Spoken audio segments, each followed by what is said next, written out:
इस फोटो को जरा ध्यान से देखो। क्या इसमें आपको जो टॉट बैग दिखाई दे रहा है, क्या आप उसका असली प्राइस इमेजिन कर सकते हैं? इसमें ये जो 3 होल्स हैं, इन्हें देखकर आप में से कई लोगों को ये लग रहा होगा कि यार मैं तो इसके 500 भी ना दूं। बट इसका असली प्राइस क्या है, जब मैं आपको ये बताऊंगा तो आपकी आंखें खुली रह जाएंगी। इस टॉट बैग की असली प्राइस है 14,90,678 रुपए। अजीब लगा ना? हाँ, ये बिल्कुल सच है, क्योंकि ये कोई ऐसा वैसा बैग नहीं है, एलवी का टोट बैग है। $23.4 बिलियन की ब्रांड वैल्यू रखने वाली लुई वुइटन दुनिया भर में इसी तरह के एक्सपेंसिव और लग्जरी फैशन आइटम्स के लिए ही जानी जाती है। और सिर्फ ये बैग ही नहीं, बल्कि इस ब्रांड के पर्स, जूते, टी शर्ट, यहाँ तक कि टॉवल की इतनी प्राइस होती है जितना आप सोच भी नहीं सकते। सेलिब्रिटीज और बाकी अमीर लोगों के लिए इस ब्रांड के प्रोडक्ट्स स्टेटस सिंबल का काम करते हैं, क्योंकि इसको सिर्फ वही लोग अफोर्ड कर सकते हैं जो बहुत ज्यादा अमीर हैं। ये कंपनियां जिस भी मुकाम पर है, उसकी कामयाबी को देखते हुए कोई ये सोच भी नहीं सकता कि इस ब्रांड की शुरुआत 16 साल के घर से भागे हुए बच्चे ने की थी। इस बच्चे का नाम लुई वुइटन था। इसे न तो पढ़ना आता था और न ही लिखना, और रहने के लिए कहीं जगह न होने की वजह से कई रातें उसने जंगलों में सोकर बिताई थी। लुई की लाइफ स्टोरी जितनी इंटरेस्टिंग है, उससे कहीं ज्यादा इंटरेस्टिंग ये है कि एक भिखारी जैसी हालत होने के बाद भी वो इतनी एक्सपेंसिव कंपनी कैसे खोल पाए। तो चलिए इन्हीं सब चीजों से आज पर्दा उठाते हैं और जानते हैं कि कैसे एक इंसान अगर एक डिफरेंट सोच रखता है तो जो भी वो सपना देखता है वो हकीकत बनाकर दिखाता है। लुई का 1820 में फ्रांस के एक छोटे से गांव एंशिया में जन्म हुआ। वहीं पर वो अपनी फैमिली के साथ काम करते करते बड़े हुए, लेकिन वहाँ ना तो लाइट की कोई सुविधा थी और न ही पानी की कोई खास सुविधा थी। उनके पिता, जिनका नाम जेवियर था, वो एक फार्मर थे और वो कॉर्न मिल में काम करते थे, जबकि उनकी माँ 2-4 पैसे ज्यादा कमाने के लिए टोपियां बनाया करती थी। लुई ने कभी भी पढ़ाई नहीं की थी, क्योंकि उनके गांव का सबसे नजदीकी स्कूल जो था वो भी 6 मील दूर था। लुई अपने पिता के साथ काम करते थे ताकि वो कुछ पैसे कमाकर घर चलाने में मदद कर सके। उन्होंने बचपन में बहुत गरीबी देखी थी। उनकी हालत ऐसी थी कि कभी वो सोच भी नहीं सकते थे कि उनका फ्यूचर अच्छा भी हो सकता है। फिर अचानक उनकी माँ की मौत हो जाने के बाद ये सिचुएशन और भी बदतर हो गई। उनके मरने के कुछ टाइम बाद ही लुई के पिता ने दूसरी शादी कर ली, और ये वाली जो उनकी स्टेप मॉम थी वो बहुत ही मैनिपुलेटिव वुमेन थी। वो बिना वजह लुई को बहुत अब्यूज करती और जब भी उनका मन करता वो उनको मारने पीटने भी लगती। इन सब से बचने के लिए लुई 13 साल की उम्र में घर से भाग गए और भागते हुए उन्होंने पेरिस जाने का सोचा। लेकिन दिक्कत ये थी कि पेरिस उनसे 225 मील दूर था, और ना तो लुई के पास इतने पैसे थे और ना ही खाने के लिए खाना। इसीलिए उन्होंने ज्यादा न सोचते हुए पैदल ही सफर शुरू कर दिया। पैसे न होने की वजह से वो रास्ते में पड़ने वाले जंगलों में भूखे ही सो जाने लगे, और अगर उनके रास्ते में कोई गांव आ जाता तो वहाँ पर वो पैसे या फिर थोड़े खाने के बदले में छोटे मोटे काम कर लिया करते थे। इस तरह से काम करते हुए लुई ने एक गांव में ये नोटिस किया कि इंडस्ट्रियलाइजेशन की वजह से लोग ट्रेन से बहुत सफर कर रहे हैं, जिसके लिए बैकपैक की यहाँ फ्यूचर में शायद अब जरूरत पड़ने वाली है। इसलिए उन्होंने क्राफ्टमैन से लकड़ी के बॉक्सेस बनाना सीख लिया। इसके अलावा उन्होंने मेटल, स्टोन, फैब्रिक और लकड़ी के साथ साथ काम करते हुए उसका यूज करके डिफरेंट चीजें बनाना सीखा। ये छोटी छोटी स्किल जो उन्होंने पेट भर खाना खाने के लिए जुगाड़ करके सीखी थी, आगे चलकर इन्हीं स्किल ने उनकी पूरी लाइफ बदल दी। फिर इस तरह से एक गांव से दूसरे गांव काम करते करते पेरिस तक पहुंचने में उनको 3 साल लग गए। पेरिस आ जाने के बाद लुई को बॉक्स बनाने का काम बहुत जल्दी मिल गया, क्योंकि इतना टाइम उन्होंने अपने स्किल्स में दिया कि वो बहुत शार्प हो गई थी।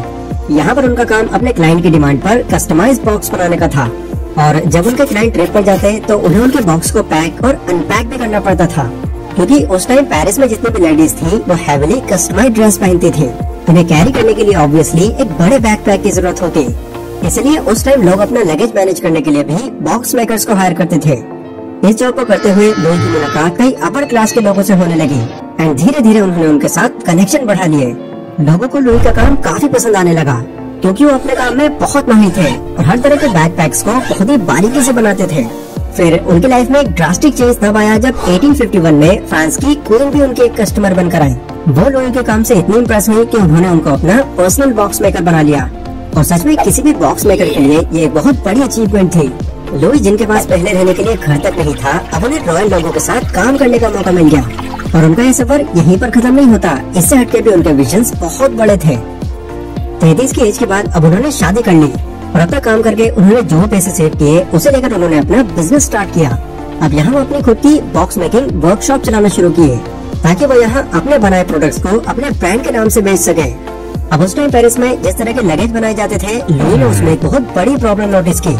उन्होंने नोटिस किया कि चमड़े के बने बॉक्स का ऊपरी हिस्सा कर्व शेप में होता है, ताकि बारिश का पानी उससे बहकर नीचे गिर जाए। लेकिन कर्व शेप में होने की वजह से इस बॉक्स को एक साथ रखने में काफी दिक्कतें होती थी, जिस वजह से उन्हें एक एक करके अलग अलग रखना पड़ता था, जो ऑब्वियसली वेस्टेज वाला काम था। इसीलिए लुई ने अलग अलग मटेरियल के साथ में एक्सपेरिमेंट करना शुरू कर दिया ताकि वो चमड़े के बैग से ज्यादा हल्का, टिकाऊ और पानी को रेसिस्ट करने वाला एक अलग बैग बना सके जो ऊपर से फ्लैट हो और चमड़े के बैग से तो बहुत अच्छा हो। एक्सपेरिमेंट करने के बाद लुई ने एक नया आइडिया खोज लिया और सूटकेस के लिए बिल्कुल नया डिजाइन बनाया। ये न्यू सूटकेस के उनके डिजाइन इतने अच्छे थे कि उन्होंने उस समय पेरिस में रेवोल्यूशन ला दिया, क्योंकि उनके डिजाइन किए बैग्स को एक साथ रख पाना बहुत आसान था। इसीलिए उनके डिजाइनर बैग्स कुछ ही टाइम में फेमस हो पड़े। अब इस तरह की कामयाबी को देखकर लुई ने ज्यादा देर न करते हुए एक कैटलॉग जारी कर दी, जिससे कस्टमर्स अपनी पसंद के बैकपैक्स अलग अलग वैरायटी में डिजाइन करवा सके। लगभग 2 साल बाद इस सुंदर तरीके से डिजाइन की हुई सूटकेस की डिमांड अब अमीर लोगों में ज्यादा बढ़ गई। ये सूटकेस उस समय के अमीर लोगों के लिए उनका स्टेटस सिंबल बन गया, जो हर अमीर आदमी के पास होना ही होना था। हाँ, ठीक उसी तरह जैसे आज के टाइम में हर अमीर दिखने वाले इंसान के पास आईफोन आपको मिल जाएगा।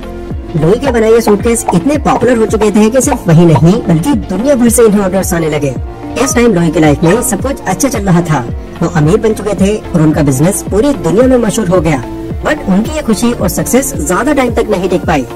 1870 में फ्रैंको पर्शियन वॉर की वजह से लुई को रातों रात पेरिस छोड़कर जाना पड़ा और दूर जाकर एक रेफ्यूजी कैंप में हजारों लोगों के साथ रहना पड़ा।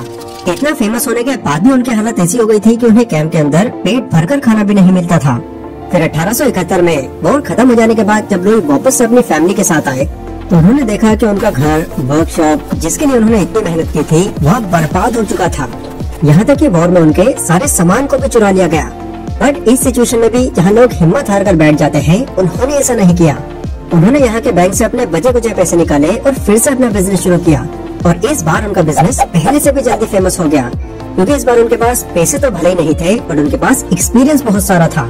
वॉर की वजह से पेरिस में कई जगहों पर जॉब्स खाली हो चुकी थी, तो लुई ने सिटी के बीच में एक स्टोर रेंट पर ले लिया, जहाँ से द ग्रेट होटल और रेलवे स्टेशन दोनों ही नजदीक थे। यहाँ उन्होंने इसलिए लिया ताकि जिन लोगों को लगेज की जरूरत होती वो होटल से निकलते, लगेज लेते और रेलवे स्टेशन चले जाते। एक परफेक्ट लोकेशन के साथ 1872 में लुई वुइटन के इस इनोवेटिव आइडिया ने फिर से उनके बिजनेस को टॉप पर ला दिया। लुई के बॉक्स जो कैनवास के बने हुए थे, उन्हें और अट्रैक्टिव लुक देने के लिए उसमें उन्होंने रेड और बेज कलर के डिफरेंट पैटर्न्स क्रिएट करना शुरू कर दिए। इससे फायदा ये हुआ कि एक तो लगेज बहुत अच्छे दिखने लगे और दूसरा उन्हें दूर से पहचानना आसान था।